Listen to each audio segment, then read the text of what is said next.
السلام عليكم، مرحبا بالإخوان المتابعين مدونة محترف العالميات. إذا اليوم في هذا الدرس الجديد فحبيت أنني نشرح لكم هذا التطبيق الرائع لتحرير مقاطع الصوتية. أوديو لاب، هذا التطبيق فيه العديد من الأدوات والأدوات التي ستحتاجها، وسوف أعطيكم فقط اختصار لهذا التطبيق، يعني شرح مختصر. فمثلا لدينا هنا خفض الصوت، لدينا خلط الصوت، يعني تختار عدة مثلا ندخل إليه، تختار مثلا عدة موسيقى مثلا تقوم بخلطهم. هنا لدينا نقوم بالخروج، لدينا هذا الخيار هو خفض الصوت. فمثلا تريد مثلا أن تقوم باختيار مثلا جزء من الصوت، مثلا على سبيل المثال ندخل، فمثلا تختار مثلا هنا جزء من الصوت مثلا تريد أن تقوم باختياره. نقوم باختياره هكذا وهكذا. لقد اخترنا هذا الجزء. فإذا أردت أن تعمل على هذا الجزء يعني تختاره هكذا وتقوم بحفظه حتى تعمل عليه. هناك العديد من الأشياء، لكن أنا فقط أعطيكم اختصار يعني حتى تفهمون يعني كل أداة ما هي فائدتها. فمثلا لدينا هنا محرر العلامات، يعني هذا محرر العلامات، يعني إذا كانت عندك أغنية تريد أن تضيف عليها حقوق خاصة بك، مثلا الاسم، المؤلف، صورة خاصة بالمغني إلى آخر ذلك، فهذا هو هذه الطريقة. هنا تقوم باختيار مثلا صورة من الهاتف وتضعها مثلا على الألبوم، وكما تشاهدون الصورة تظهر. وتختار هنا مثلا لغة التشفير، تختار النوع، الرقم، القرص، السنة، مؤدي الألبوم، الفنان وإلى آخر ذلك. نقوم بالخروج ونشرح لكم الأداة الثانية وهي دمج الصوت. هذه الأداة خاصة بدمج الصوت. كذلك لدينا هنا تسجيل الصوت. الآن لن تعمل مع هذا الخيار لأنني أقوم بعمل ريكورد، يعني تسجيل الحلقة هذه التي تشاهدونه. فبذلك لن تعمل مع هذا الخيار حتى أقوم بإيقاف برنامج التسجيل.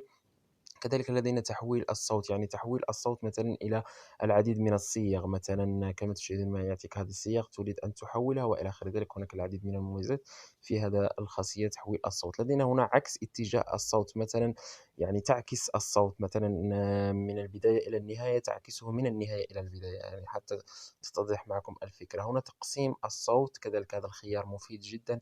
كذلك هنا إضافة سفاكس، هذا مهم جدا جدا للكثير من الأشخاص. فعلى سبيل المثال نقوم بالدخول إلى أحد المقاطع، ومثلا هذه أغنية نقوم بتشغيلها كذا، فمثلا تقوم بإضافة تصفيق الأمير، مثلا صوت، هني، بو، طلبة، طبلة، بطة، اضحك، انتظار، فشل، إلى آخر العديد من الأشياء هكذا. فهذه تأثيرات تقوم بإضافتها على الصوت إلى آخر ذلك. لدينا هنا الصوت المغاير، نعم يعمل هنا يعني فقط نقوم باختيار هنا أغنية ونقوم بمثلا تغيير هذا المقطع. مثلا لدينا هنا هذه الأغنية، مثلا السنجاب في حالة سكر، غزل، بطيء. نقوم بتقديم الأغنية سريع، سلو فاست، مخيف، صدى، بيبي. لدينا أنت المحيط، براكي فيدر، نحلة.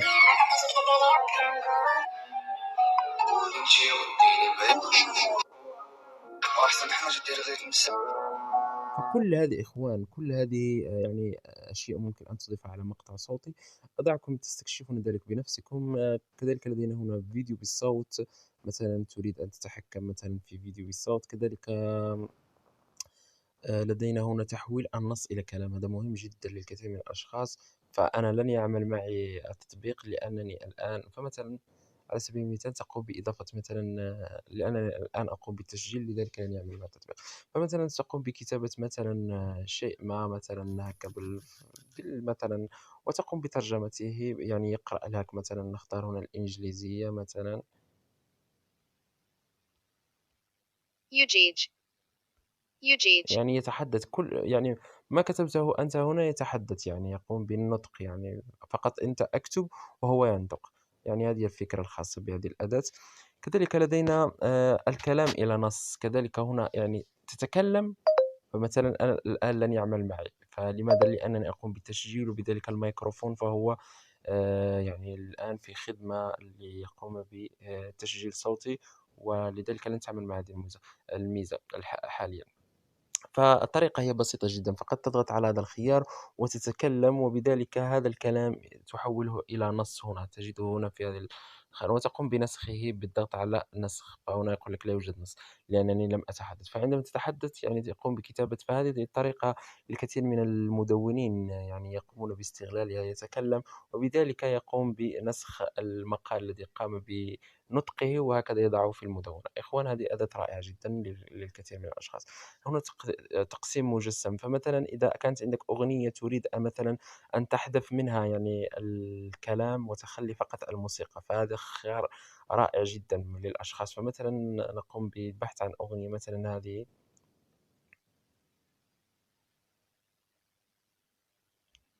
ننتظر، ربما سوف تحتاج معنا بعض الوقت، ننتظر قليلا،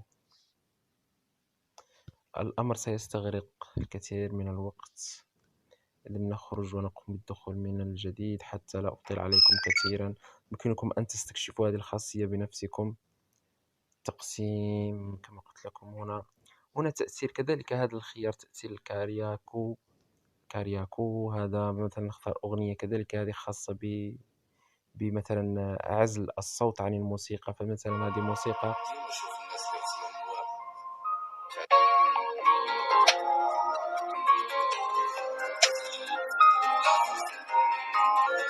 كما تشاهدون معي، فالموسيقى بدون كلام. ها هي سوف نقوم مثلا هنا، إذا مثلا إذا وضعنا عفوا الإعدادات هكذا،